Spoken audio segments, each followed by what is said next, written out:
Hey, what's up, everybody? Craft beer review time. Rick Beerman from Rick's Beer Adventures on YouTube. Tonight, I'm actually in my garage where I do my podcast every week with my buddy. Two Birds, One Show on the BGSE network on YouTube or Spotify. Um, Check it out and talk a lot of shit, drink a lot of beer. It's a fun time always. A lot of great guests sometimes. Tonight, I kind of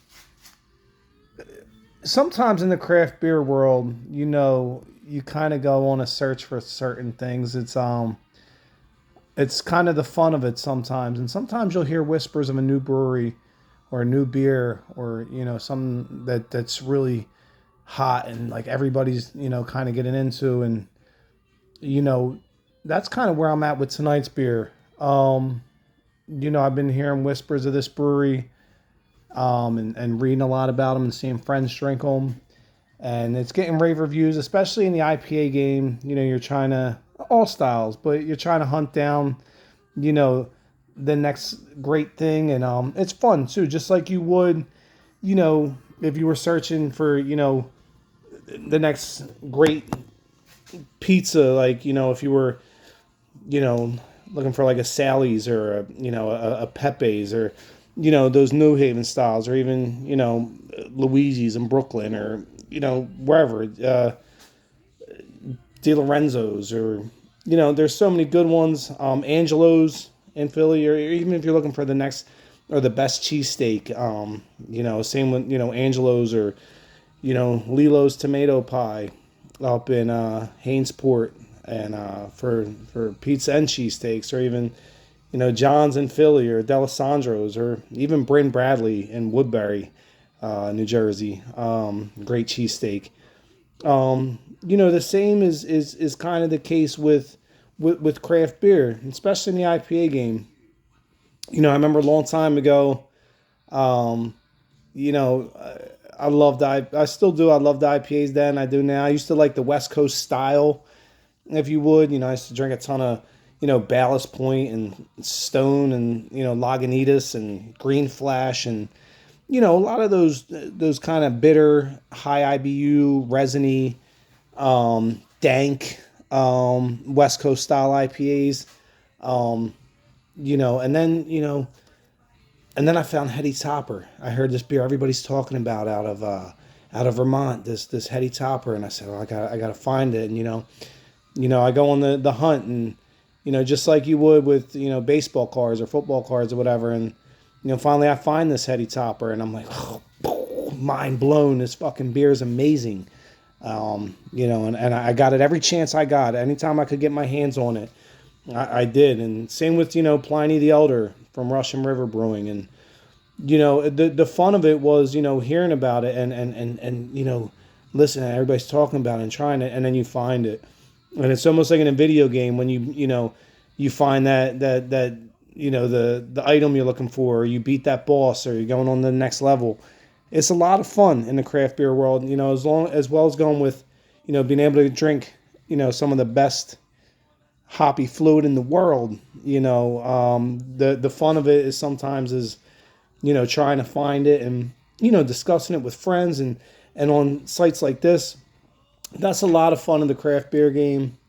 And I remember after being in the West Coast style IPAs for so long, you start hearing these whispers and rumor of, oh, where there's a new style of IPA. It's called a New England IPA, and it's hazy, and it's soft, and the rounder edges, and it's not as dank and piney and bitter, and the IBUs are a lot lower. And I was like, I gotta try these. And I started hearing about this Treehouse Brewery, so I go on the hunt, and I find that after finally finding Heady Topper about 10, 11 years ago in 2013, I'm like, now flash forward to 2015, and I find this Treehouse beer that everybody's talking about, and same with this Trillium Brewery, and I try. I'm like, wow, this is amazing. And all of a sudden, it shifted from loving West Coast style IPAs to now I love the hazy IPAs, because it's different, it's new, and it's better in my opinion. But to each his own. But then finally finding Other Half in 2016, or Monkish in 2016, or Bissell Brothers, and and then finding like Equilibrium in 2018, or then I started hearing this talks of this Troon in New Jersey, and finally trying some of their stuff in 2017. That shit's damn near impossible to fucking get anyway. But it's really good, and sometimes it's the fun of trying to get it, and then you start hearing about this Fiden's brewery opening up in Albany, New York, and I had to have it. And I found it, and it didn't. It lived up to the hype, and it was fun. And I looked for it, and it was the same. Like when I found Monkish for the first time, I'm like, here now they're the tree house of the West Coast, and man, they're phenomenal too. Well, anyway, to make a short story long, I finally find this new brewery that everybody's talking about, Brujos or Brujos. I don't know if I'm saying it right or not. This is my first one I'm having. It's Brujos. I think it's Brujos.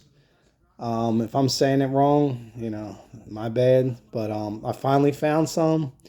And just like back in the day in 2013, finding, Hetty Topper from Alchemist, or, in 2015, finding Treehouse and going up to the little brewery that was in a barn up in the hills of Massachusetts, or, finding Trillium the same year and going up there, and, or, finding Other Half in Brooklyn and being amazed by their beers. So anyway, so I finally got a Brujos beer, make a short story long. This is called Void Nectar. It's got a nice nose on it.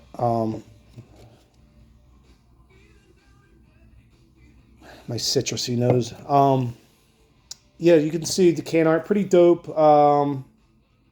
Pretty like macabre, almost akin to like Electric Brewing, or even like Troon. Is that kind of macabre, like dark, fucking spooky or whatever. I don't know. But yeah, it's pretty cool, pretty dope. Cool can art. Nice nose. I almost feel like I'm getting a little bit of tangerine on the nose. But let's give it a shot. I've been waiting this long. I finally found it. Let's see if it lives up to the hype.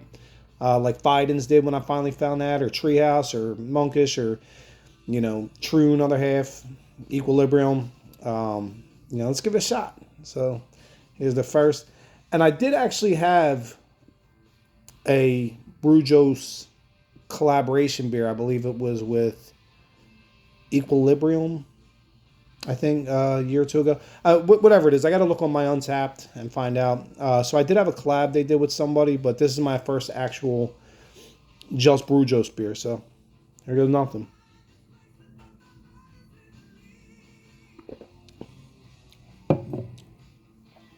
Yeah, I mean that lives up to the hype. That's one sip. Everybody knows the rule. Shout out to Portnoy. Yeah, that's fantastic. It's bright and juicy.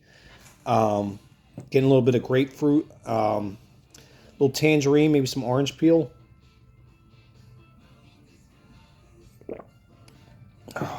Maybe some overripe mango. That's really nice. And then you get a very, very subtle spice that kind of adds to the complexity of it. Maybe a little, tropical fruit, some passion fruit, a slight peach. That's fantastic. They're blending a ton of different flavors in there so well. It's all dancing really well.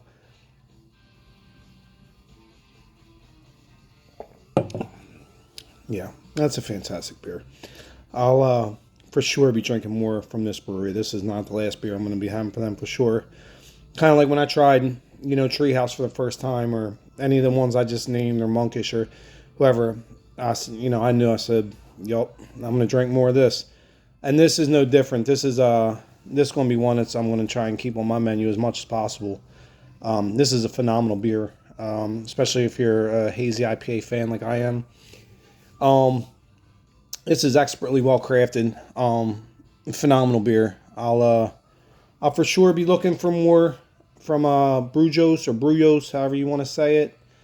And yeah, so that's another review, kind of a little bit of an epic review, a longer review than I usually do.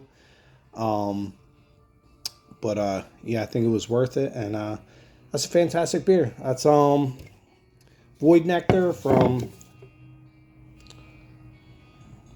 Brujos. You see that pretty bright yellow color.